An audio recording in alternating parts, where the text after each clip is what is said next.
All right, welcome to VesuvITas Verified, where we interview emerging customer experience thought leaders. At VesuvITas, we listen, lead, and design optimized customer experiences. For those of you who have joined today, my name is Sebastian Anthony Corrieri, and I am the Chief Contact Center and CX Strategist for VesuvITas.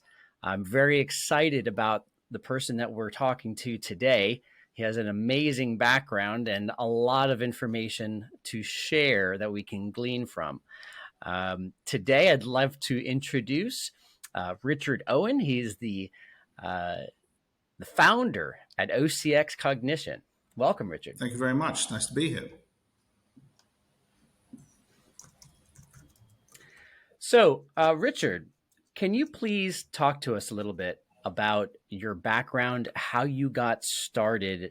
And I'm always kind of curious as to what your first job might have been.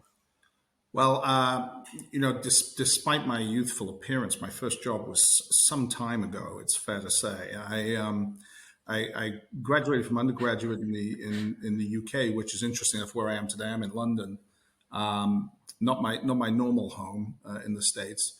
And my first job was I worked for KPMG in the consulting operation doing systems implementation and integration work in the City of London.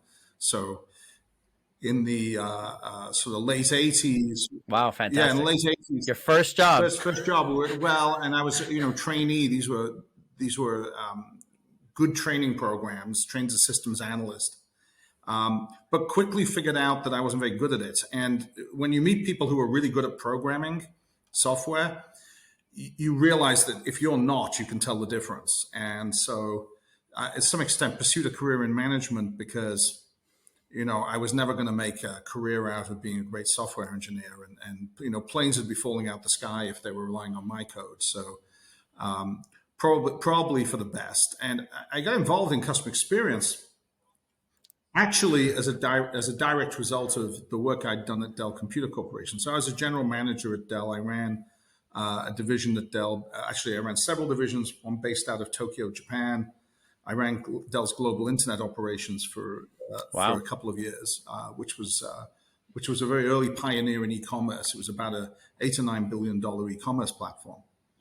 And what I realized, and I think was very much a culture at Dell, was differential customer experience was a big part of what made Dell so successful in the 1990s. It was a stupendously successful company.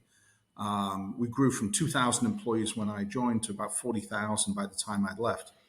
And I really became convinced of the merit of differential delivered experience and how operations could be really constructed to execute against that.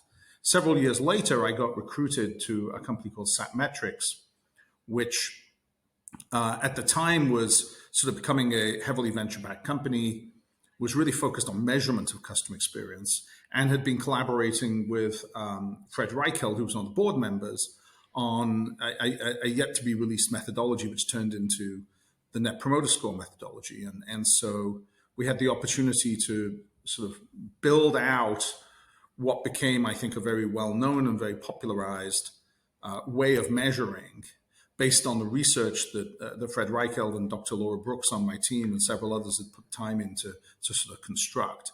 So that put me into the CX space, and then subsequently, I've had close to 20 years now. I would say so. So you're on the ground floor of some of the standards that we use today to measure customer loyalty. That's fascinating.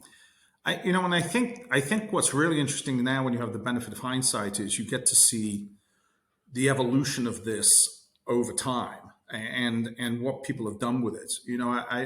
My career, I've been involved with about 1,000 enterprise customer experience programs. Now, obviously, I wasn't hands-on with all of those. We had a large organization, but you do get a pattern of how things not just happen and get executed, but you see how they evolve over time.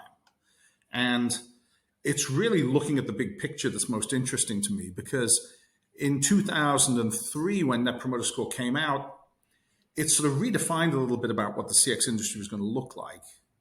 And I firmly believe that the next 20 years are going to be different again. And like the previous 20 years, There are going to be early adopters. There are going to be companies that are very aggressive in getting in front of it. And they're going to have some spectacular failures, some spectacular successes.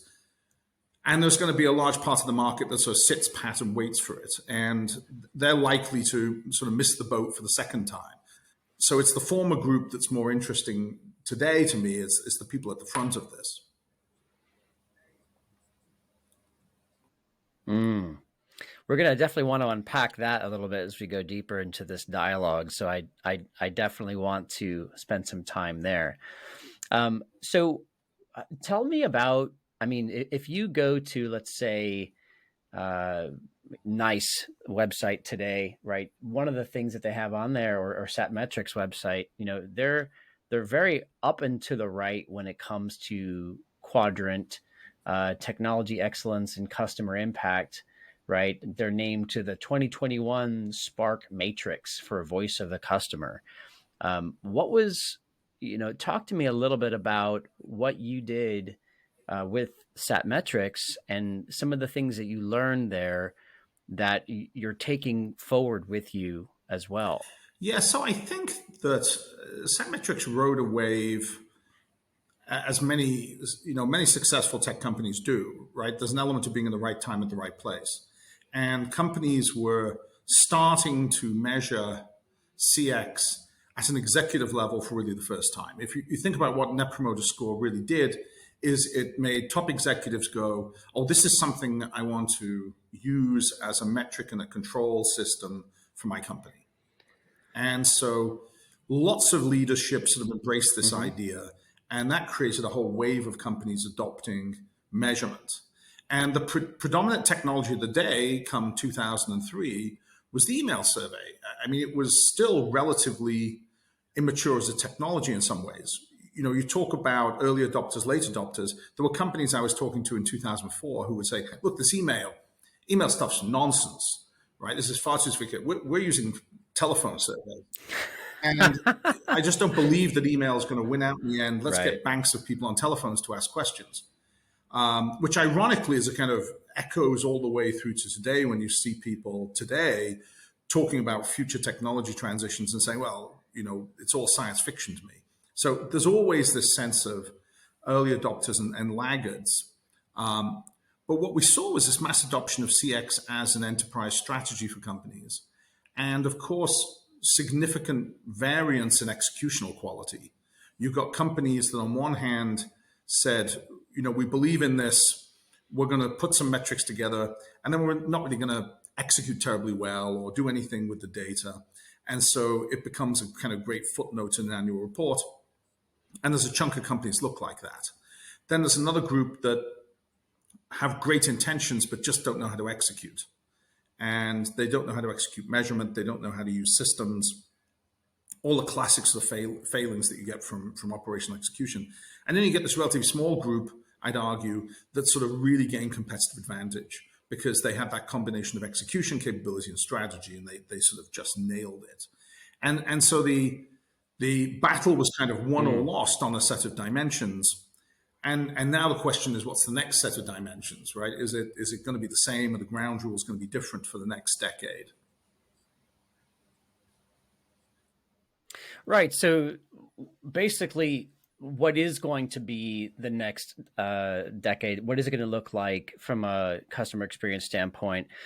We touched on a couple of pieces of information that I'm sure most of our audience probably understands well, but can you talk about Net Promoter Score as a measurement and voice of the customer as, dictionary terms before we dive into what's changing? Well, so the best way I could frame this is Net Promoter Score is a way of segmenting customers. And basically, it's a way of putting customers into three categories. And one category, which tends to be the most loyal customers, are called promoters. Another category of indifferent customers are called passives. And the third category of customers who just don't like you as a business are called detractors. Now, the reason those categories are interesting is because they behave differently economically over time.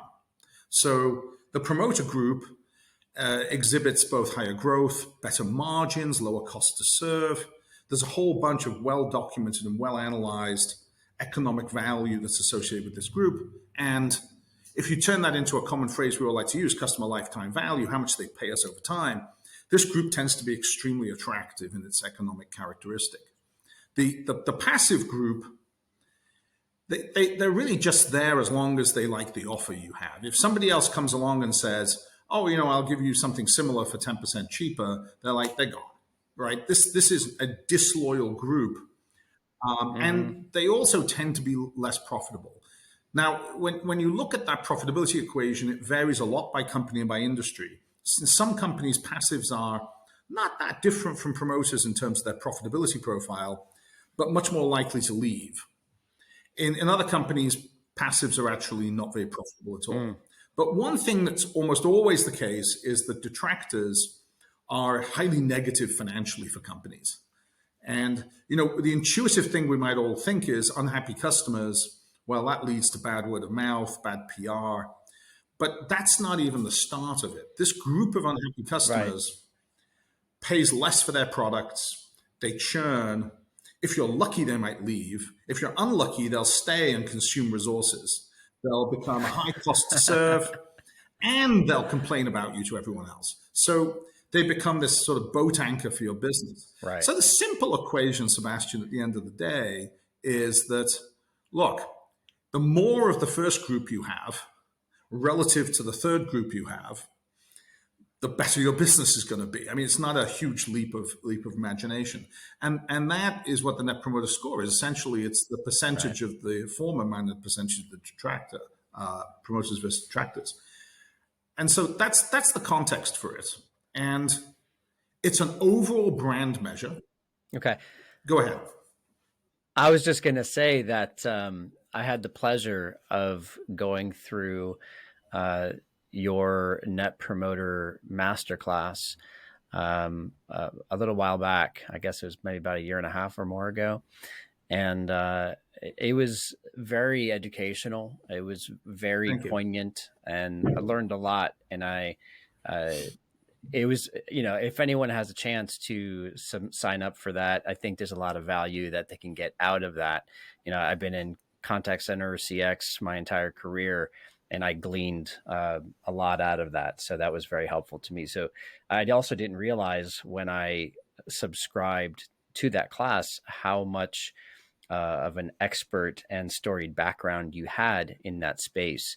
And so looking back, it was an honor to have that experience. Thanks for that. Yeah, and just to go ahead. I was just going to say, well, when we're talking about Net Promoter Score, and then we're talking about topics like voice of the customer, and then we start talking about what's next for the customer experience. Can we dive a little bit into voice of the customer specifically? So I think VOC's become a sort of industry trade term that gets bandied around a lot.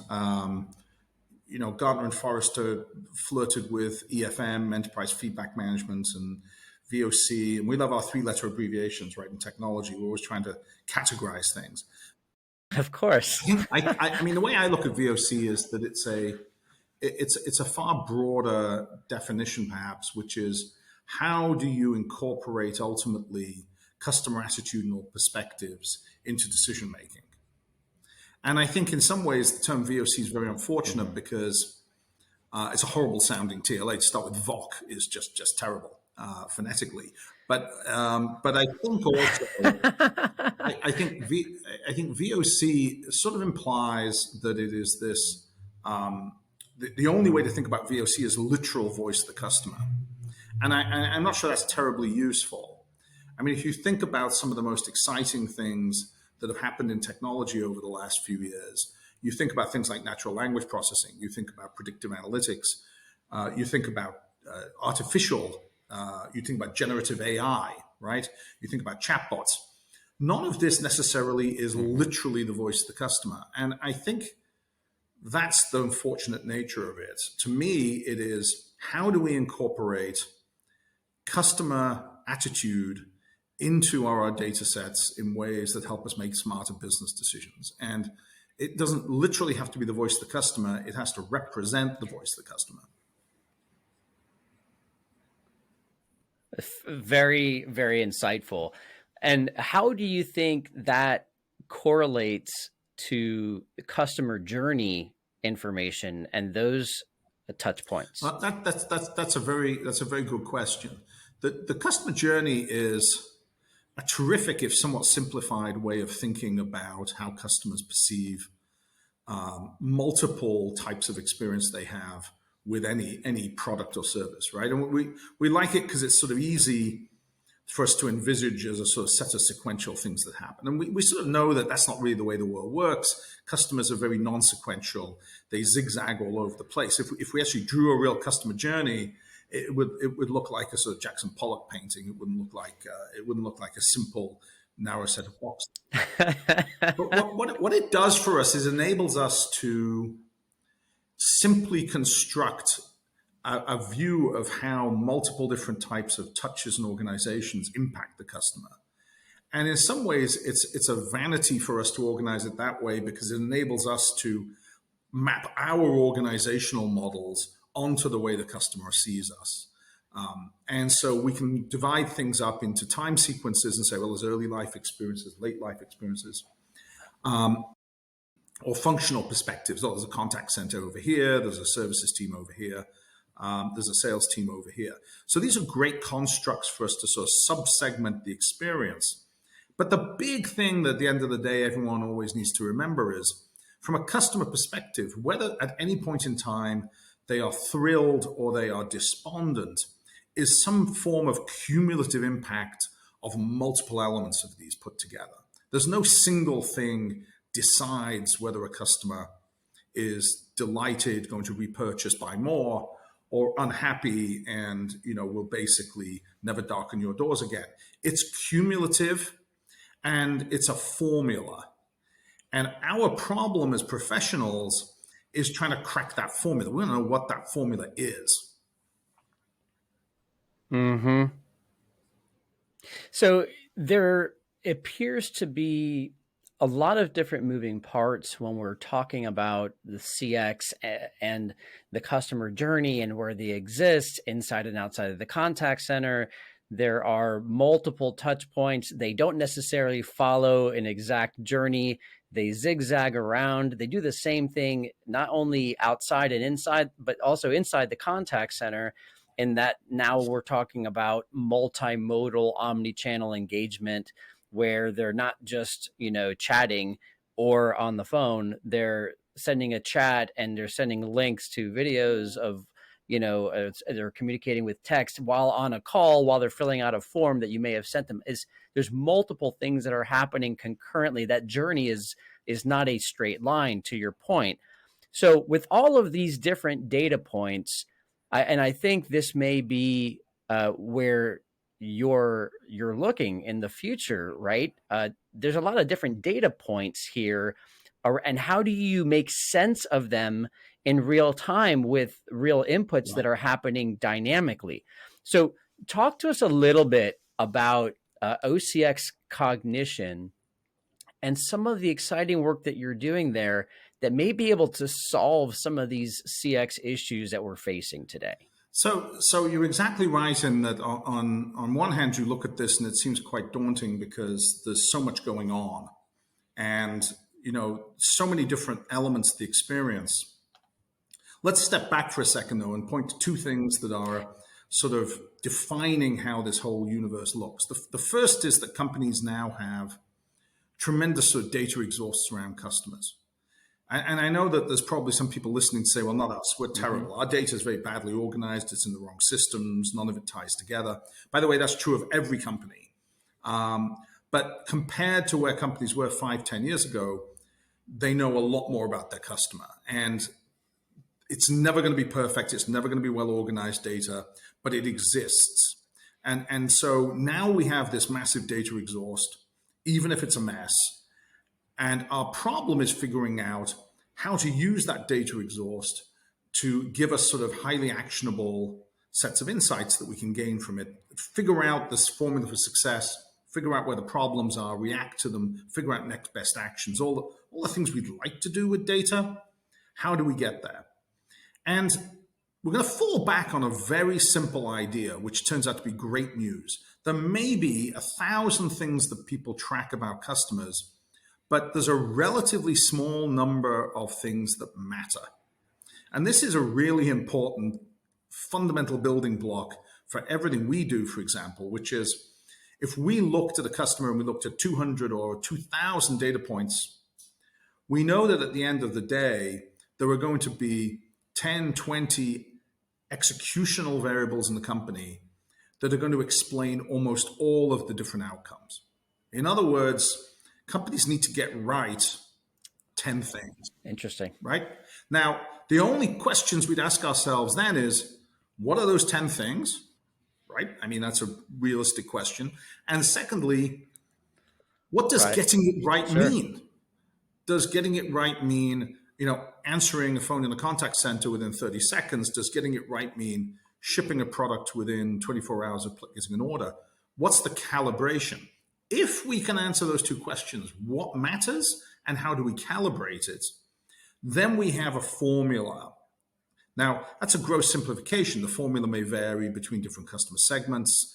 It may look more complicated than that. But at the end of the day, that's what we're trying to get to. So what OCX Cognition does is essentially applies machine learning to that problem. We are trying to determine what is the correct formula based on what we understand customer behavior. We're sort of creating a synthetic customer.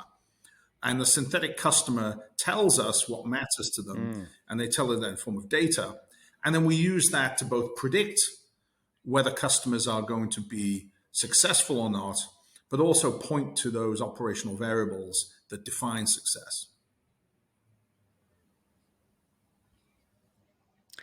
So how do you define some of that? And I would imagine there's this, we talked about this previously, that there's, people are trying to measure the satisfaction of certain interactions, right? With CSAT surveys, post-call, post-channel surveys, and they're obviously fading in their effectiveness or usefulness, right?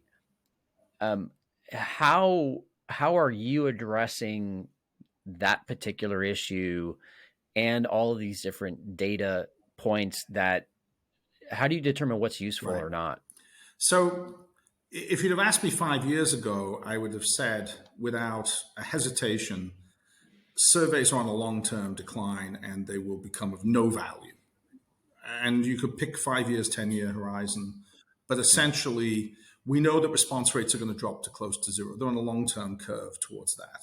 And, if you really want to get into reasons why, you could sort of look at economic theory, tragedy of the commons, overuse. The sheer volume of surveys going out means the response rates are going down, people's tolerance for response, etc. Right. But anyone who thinks survey response rates are going to recover one day, I'm afraid they're missing the mark. So surveys are on a long-term decline, and I honestly thought they'd go away completely. Right. What it turns out is actually surveys are very valuable for one particular thing. They enable us to understand customer trade-off. So if you think of a survey less as a source of data and more as a source of education about the customer, then surveys are very interesting. So we use surveys to train our machine to think like a customer. And we use the machine to generate all the data we need. That's quite a big difference than using surveys for raw data. So instead of having 5% of customers respond or 7% of customers respond and having that customer only respond once or twice a year, I don't care about how often they respond.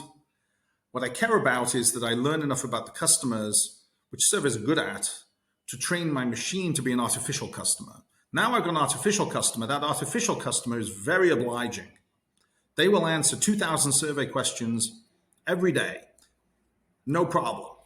And so my artificial customer, if you like, does a great job of giving me tons of great data, but I need to train them. And that's how we do it. We use survey data to train the machine. The machine then becomes the primary source of data. Would it be more open-ended surveys or very specific questions that you're asking? That's a great question. So So we use both. Very specific questions tend to be better for calibrating trade-offs. So at the end of the day, what we're most interested in is customer choice. How do they think? Because we're trying to wire the machine to think like a customer makes choices.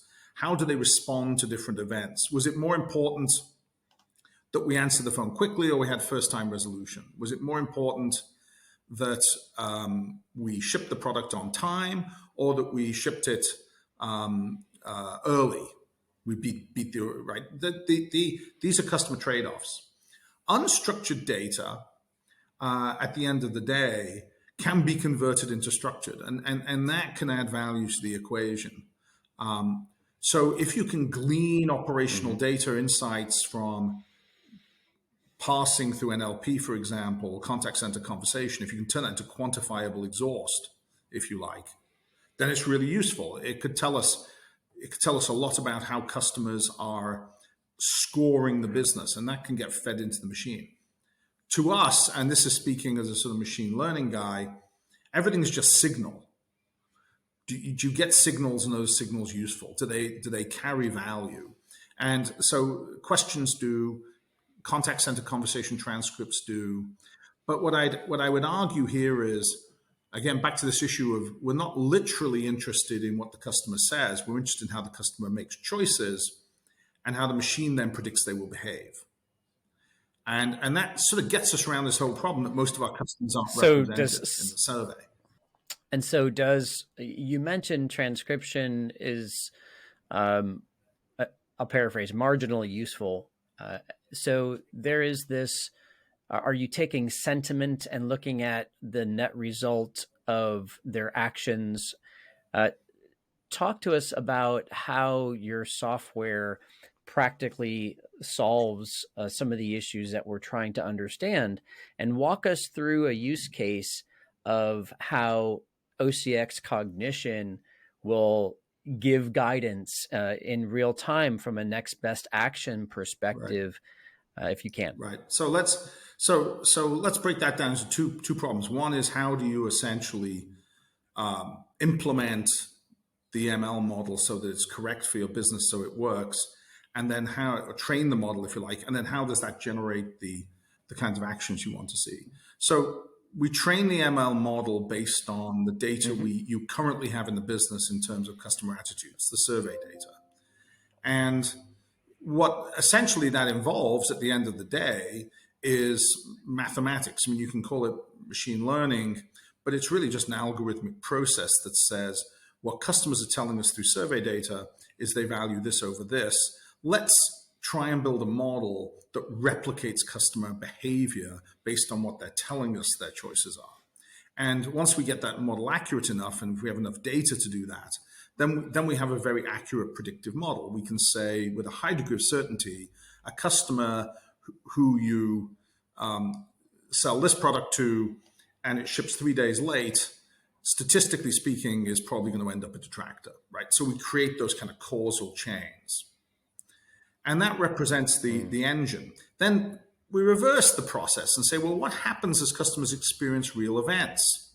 So if you're a business-to-business customer, and yesterday we know that you experienced your 4th technical support call in a row, the machine might say, well, wait a second. My algorithmic brain tells me that the 4th in a row is a trip point where that customer is now gone from being indifferent to negative. And I'm going to prioritize that customer for action. And that action might be a playbook that gets distributed down to a customer success manager, for example, to go do something. In a B2C scenario, it could be much more purely computer driven. Let's imagine you're an insurance company, and this is a real world example. And you've got an insurance policy renewal coming up, and as many people know right now, because of inflationary pressures, the insurance companies want to raise premiums, right? So you've got a premium renewal coming up. You're 30 days away from it, and the algorithm says this customer is pretty unhappy. So you make an interactive pricing decision to not raise premium on that particular customer. Now, you and I might question the morality is the right word here, of basically penalizing loyal customers by raising premiums on them. But in some ways, it's just a reflection of the value the customer perceives they're getting and their willingness to pay for that value. So that's an example of a next best action that's driven completely automatically. Pricing being driven by foreknowledge of the customer attitude, or playbook activities being driven by foreknowledge of the customer attitude. Either way, at a simple level, what we're saying is we are telling you that this customer is likely to be in good health or poor health, and we're prescribing a series of actions, either automatically or through humans, that basically you should take. So OCX Cognition is taking data inputs from different sources within the organization, and it's essentially doing data modeling to identify customers, and you use all of your prior experience to identify which one of these are going to be essentially loyal or disloyal based off of the interaction that is happening in prior interactions. And then you give real-time guidance to your customers so that they make good business decisions to make them more loyal and less disloyal. Is that a fair That's a paraphrase? fair paraphrasing. Awesome. So why is what you're doing so cutting edge and different compared to what appears to be mainstream on the market today? Well, I think that the industry that I've been part of for many years operated under a single sort of model, which was survey, gather data, analyze that data, and then try and define some specific prescriptive actions based on that data, right? And just about every vendor in the space operated the same way and still does. There are better ways of doing it, worse ways of doing it, but at the end of the day, the CX industry is defined by that process. And that really was a prior technology paradigm. As I said, in the same way that we moved from getting customer data through phone conversations to electronic mail surveys, we moved to models where we're using we're using survey data. Now, there have been innovations on the periphery of that, right? We've started using NLP to better understand what customers are telling us in unstructured forms. We may even be using NLP to understand conversations. But from the perspective of CX measurement, today, 99% of companies are doing basically what we would have been selling them 10, 15 years ago, which is they run a survey, they come up with a score, they look at the score, and they try and do root cause analysis around it. The thing that's created this next generation of technology opportunity is this combination of availability of data within enterprises and the availability of machine learning technologies and platforms that 20 years ago or 30 years ago were very difficult to deploy and use effectively. Processing power is better. There's a variety of reasons why this is possible today. It wasn't 20, 30 years ago. The algorithms aren't new. There's actually nothing new in the science in the last 30 years. But what's different is the state of data and systems. And if I could say, this is probably one of the biggest things that I think CX professionals need to fundamentally change in their thinking about customer experience. There's an almost isolationist view among CX teams that say, we're this island, right? We exist on our own over here and we do things on our own. We have our survey tools and we go off and survey people, and then we turn them into PowerPoints and we share our PowerPoints. And we sort of live in our little data island that exists. And there's guys over there in RevOps, or there's guys over there in support operations who have all of these systems. There's a chief data officer for the company that has this big strategy for how data gets integrated. There's customer data platforms that are pulling all this together. We've got a huge snowflake warehouse, sitting over here, but we don't exist in any of that universe. We're our own little bubble. And that bubble is like a 20-year-old bubble. We're looking at technology that's 20 years old. It might have a nicer user interface, but we're still basically emailing people. And we're emailing them requests to go and log into a web page so they can type in answers. And that bubble is resigning the CX universe to a slow and painful march to irrelevancy. versus becoming part of essentially the new paradigm within businesses. And I hate to use such a buzzword, but being part of what is a broad revolution within the enterprise, which is this opportunity to use data to drive decision-making in the company, integrate data sources across multiple types of operations, drive much more strategic and significant decision-making, and support both executives with better insight, but also frontline employees with tools they can really use. To do that, we have to come out of our bubble. We have to stop pretending that we can exist in this little universe that doesn't get touched by anything else. And we have to become part of that infrastructure. And that means embracing work that companies are doing to create customer 360 views, the work that's going on in business intelligence systems, the work going on in customer data platforms, and seeing all these things as great ways in which our mission, and our mission again is to take customer attitudinal data and use it to drive better decision-making by either executives or by frontline employees. Think of these as great assets and collaborations within the enterprise to drive those outcomes. People who get that will become the future of our industry, in my opinion. That's very helpful. It's super insightful, and I think you're spot on. If what are some of the data sets that are valuable to be consumed? Let's say for OCX that you're doing today, and what is not necessarily useful? Well, so most businesses come down to 4 or 5 core data sets. There's sales and marketing data sets. Now, people don't necessarily think of things that occur before the customer is acquired as useful. But respectfully, I disagree. If you know what your ideal customer profile is and you can demonstrate that your pipeline and ultimately your sales reflect your ICP, you're going to have better CX outcomes. In other words, you've recruited customers who are a good fit for your company. So there's data that comes out of CRM and marketing automation at the top of the food chain. And also in a digital world, digital acquisition experiences through web. And so that's really one big source of data. There's a second big source of data that relates to how customers ultimately go through their early life experience with products and services. And that in manufacturing companies could be related to shipping and installation of early life quality. In software companies, it could be professional services or the way in which success gets stood up and how people configure product. And then there's product consumption data, right? We want to know about what customers are actually doing with products. And again, in some industries, B2B SaaS, that's pretty easy. In some industries like manufacturing, that can be pretty hard. But there's always data that we know about what a customer's actually doing.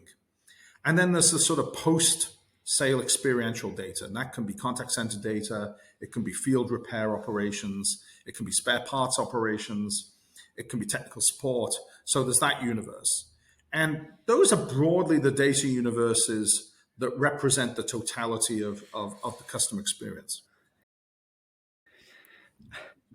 So you're saying, stop my beating heart, you're saying that it's not all contact center data that can be consumed here. I'm saying, and I don't wish to, I don't wish to put anyone in the contact center universe on the back foot and say, okay, that, there's a sort of Ptolemaic view sometimes in contact centers that says the world revolves around us, right? This is the only place that matters for the customer. Mm-hmm. And somehow the customer thinks this contact center interaction represents, our brand as a company. Now, I think in some industries, the contact center is an enormous moment of truth and represents a big part of how the customer perceives the company. Bearing in mind that our goal in anyone running contact centers, and I've run many of them, is to never have people call, right? At the end of the day, we're not trying to create contact center experiences. We're trying to avoid them. But us, it's so funny. Given that, we don't want to think of the contact center as necessarily the center of the universe. We want to see it in some ways as part of an ecosystem of experiences. And I think one of the tragedies in many ways is that a lot of contact center leaders have given up thinking of how to put contact centers in the context of the entire customer experience. And they've said, that's too hard. Let's just focus on optimizing our little piece of the universe here. I don't mean little, I don't mean to sound condescending, because it's an extremely important thing. But let's take a very narrow parochial view and say, people who come in through our front door, if you like, are going to go out happy. And that's our mission. And I think there's two reasons I'll give you why that shouldn't be the mission. The first one is because it's massively suboptimal for the corporation. I mean, if at the end of the day you're focused on one aspect of experience to the exclusion of all others, then you are guaranteed to be suboptimizing. How suboptimal, I can't tell you, but it's not an optimal solution. Secondly, you run into the trap where you're a cost center. And at the end of the day, you're simply an expense that the company wants to minimize. And you will always be seen as such. And, at times when I've run contact center operations, I hear everyone lamenting, it's so terrible, we're just a contact center, a cost to be cut and managed. I'm like, well, you're going to have to turn that around by putting the work you're doing in the context of its impact on the customer overall. What does this mean for the lifetime value of the customer? And that means, unfortunately, we in the contact center industry need to get our head above the parapet a little bit, go take a look around. What's going on beyond the four walls of our universe? And that will help us put the whole mission in context. I appreciate that. We, as a consulting firm, deal with a lot of companies, and we end up speaking to the CXOs and the CX organization quite extensively. And there is clearly and necessarily a conversational dialogue that has to happen outside of the contact center. It's not just all contact center. And so we have to be able to understand what it is that those needs are as well. And having conversations with customer experience thought leaders and innovators like yourself is an awesome experience for me. This is fun, getting to chat with people like yourself that are literally changing the future when it comes to customer experience. So I just really briefly want to thank you for taking the time to meet with us today. I know we had a finite amount of time. I know you're traveling, you're in London today. And so thank you for taking the time out of your busy schedule to visit with us here at VesuvITas. And to our attendees today, I just want to thank you also and let you know that if you would like to know more about OCX's product and how it may benefit your organization, we'll be glad to put you in touch with Richard and his team.